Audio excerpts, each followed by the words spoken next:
Hello students, good morning. Once again I welcome you in this year today's science class. Today is the first science class and first I welcome to all the students those who are coming from class 7 to the 8th class. मतलब जो student first में 7th class से 8th class में आए उनको हम most welcome करते हैं। और आज साइंस सब्जेक्ट साइंस का फर्स्ट चैप्टर उसके बारे में हम स्टडी मैटर की बात कर रहे हैं। हम अपना चैप्टर स्टार्ट करने से पहले कुछ एडवाइस दे रहा हूँ स्टूडेंट्स को। जो भी यहाँ पर राइटिंग वर्क जो है वो हमारे साथ साथ कंप्लीट कर लें। राइटिंग का है तो राइटिंग वर्क कंप्लीट हो, लर्निंग का है लर्निंग वर्क कंप्लीट हो, ताकि जब भी कोई टेस्ट वगैरह एग्जामिनेशन वगैरह हो तो उसमें कोई ऐसी ट्रबल नहीं हो। So okay, first in this our first topic is the crop production and management. मतलब कि अपना साइंस 8th क्लास में जो फर्स्ट चैप्टर है उसका नेम होगा बेटा crop production and management. First I want to introduce, you know that all living organism requires food। आपको पता है हम सबको लिविंग कंडीशन में लाइफ मैनेज करने के लिए फूड की जरूरत होती है और फूड से अपने को मिलती है energy.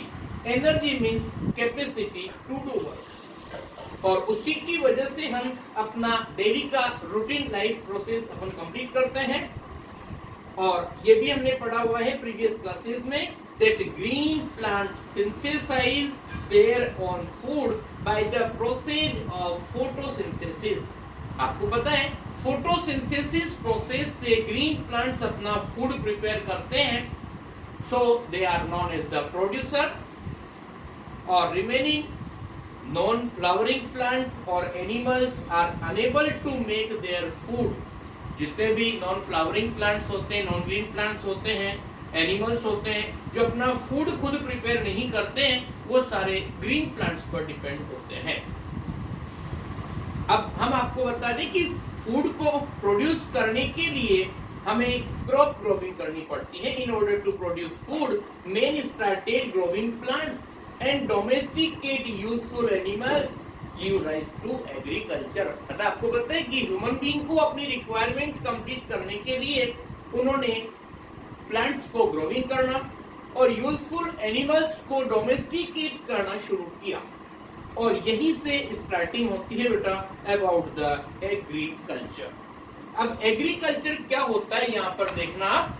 Our first topic that is the agriculture. सामने देखिए आप, यहाँ पर लिखा है growing plants and receiving animal for food, clothing and other useful product is called agriculture। सामने डायग्राम में देखिए आप, एग्रीकल्चर में यही बात होती है। इसमें प्रैक्टिस होती है जिसमें प्लांट्स को राइज किया जाता है, एनिमल्स को फूड और अदर प्रोडक्ट के लिए डोमेस्टिकेट किया जाता है। ये सारी प्रोसेस क्या कहलाती है? That is the agriculture. Okay, उसके बाद एग्रीकल्चर के बाद अपना नेक्स्ट टॉपिक आ रहा है that is about the crop. Now we want to explain what is the means of crops. First number देखना बेटा, यहाँ पर बताया plants of same kind growing large scale for food, clothing etcetera are called crops. ध्यान से देखना बेटा, किसी भी पीस ऑफ लैंड के अंदर एक ही तरह के प्लांट्स ग्रो किए जाते हैं, चाहे वो फूड ऑब्टेन करने के लिए हो, क्लॉथ ऑब्टेन करने की क्लोथिंग मटेरियल ऑब्टेन करने के लिए हो, ऐसा कुछ जो प्रोसेस होता है इस तरह के जो प्लांट्स होते हैं उनको हम नेम बोलते हैं क्रॉप्स। और अब उसके बाद हम नेक्स्ट टॉपिक पे बात करते हैं that is the different type of the crops. यहाँ पर फर्स्ट में हम आपको बता दें that is the according to the climatic condition, rainfall pattern, temperature, जितनी भी क्रॉप्स होती हैं उनको 2 कैटेगरीज में क्लासिफाई किया गया है। उसमें फर्स्ट नंबर हम बात कर रहे हैं बेटा about the kharif crop. Kharif crop में क्या लिखा है देखो आप, they are generally planted in June and harvested in October. मतलब खरीफ क्रॉप ऐसी होती हैं जिनको जून मंथ के अंदर प्लांटेड किया जाता है और अक्टूबर मंथ तक उसको हार्वेस्ट कर लिया जाता है। For example rice, maize, cotton, groundnut, these are all example of the kharif crop. Diagram देखना बेटा, rice plant, maize plant, groundnut, cotton, ये सारा खरीफ के लिए बात हुई। उसके बाद नेक्स्ट होगा that is about the rabi crops. Rabi crops क्या होती है सुनो। They are generally planted in November and harvested in the April।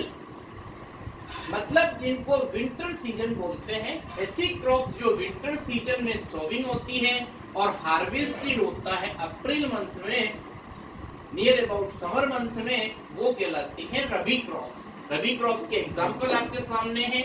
Wheat, barley, tea, grain are example of the rabi crop. ये बात रहेगी अपने पास में रबी क्रॉप्स की। तो ध्यान रखना, रबी क्रॉप्स और kharif crop two types of the crops हो गई। लेकिन इसके अलावा भी कुछ बातें हैं।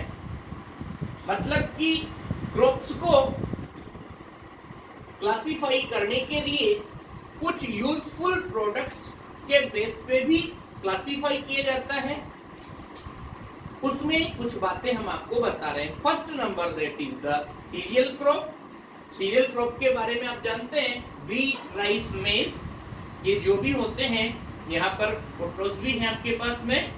वीट, राइस, मेज वगैरह जो होती हैं वो क्या करते हैं, उनके सीड ग्रेन्स होते हैं। उन सीड ग्रेन्स को हम एज ए फूड काम में लेते हैं आफ्टर द ग्राइंडिंग, और उनके अंदर स्टार्च वगैरह अवेलेबल होता है। ये तो फर्स्ट हमने किसके बारे में बात करी, अबाउट द सीरियल क्रॉप। दूसरा नंबर होता है आपके पास में फाइबर क्रॉप। फाइबर क्रॉप की बात कर रहे हैं बेटा। कुछ ऐसे प्लांट्स होते हैं जो फाइबर ऑब्टेन करने के लिए, क्लोथिंग के लिए ग्रो किए जाते हैं।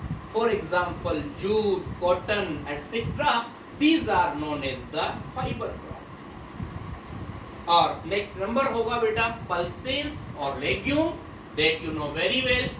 पल्सेस और लेग्यूम का मीन्स होता है they are rich source of protein. जितनी भी दाल्स वगैरह होती है, मूंग, उड़द, अरहर, सोयाबीन वगैरह जो भी होते हैं, उन सबको पल्स क्रॉप या लेग्यूम क्रॉप बोला जाता है।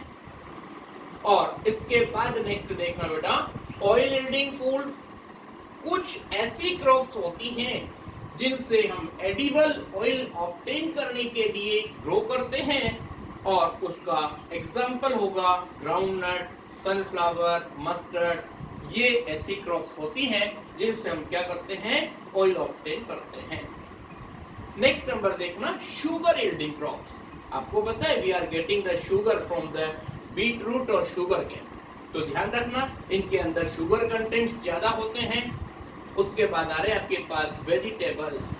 वेजिटेबल्स एक टाइप की क्रॉप्स होती है बेटा, उनके अंदर वाटर कंटेंट्स ज्यादा होते हैं, मिनरल्स और विटामिन्स होते हैं, और वो हमें किसी भी मतलब पार्ट से मिल सकते हैं। For example leaves, stem, root and flower. Example spinach, potatoes, carrot, cauliflower, they are the example of vegetables. Now next one that is about the fruits. Fruits में क्या बताया बेटा, they are the rich in water content, minerals and dissolved nutrients. आपको पता है fruits के अंदर क्या क्या होता है, वाटर कंटेंट्स मिलते हैं, मिनरल्स होता है और कुछ न्यूट्रिएंट्स होते हैं। For example apple, mango etcetera. और नेक्स्ट और इसके बता रहे हैं आपको that is the spices. Spices means you know they are the flavouring plant product. मतलब कोई भी हम डिश वगैरह बनाते हैं तो उसमें टेस्ट के लिए या फ्लेवर के लिए जो भी कुछ ऐड करते हैं वो स्पाइसेस कहलाते हैं। एग्जांपल पीपर, जिंजर, क्लोव्स एटसेट्रा। तो ये सारी बात रही अपने पास। उसके बाद एक लास्ट बात और हम आपको बता रहे हैं जो कि अपनी बुक के अंदर साइंस बिट्स में लिखी हुई है। यहाँ पर है the term agriculture is derived from two words, ager and cutter. यहाँ पर जो एग्रीकल्चर टर्म है वो दो अलग अलग टर्म से प्रोड्यूस हो रही है।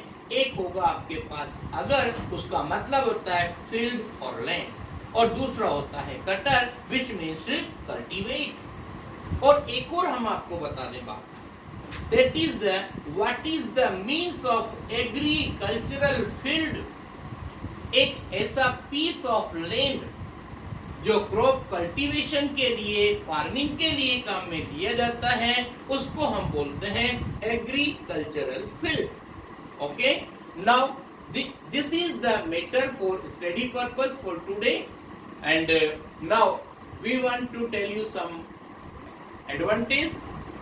एक बार फिर से मैं वापस बताना चाह रहा हूँ, इसमें जो भी कुछ आपको हमने आज बताया उस सबको आप खुद अपनी जो रेगुलर क्लास होती है उसके अलावा एक बार खुद स्टडी करें, राइटिंग वर्क टाइम से कंप्लीट करें।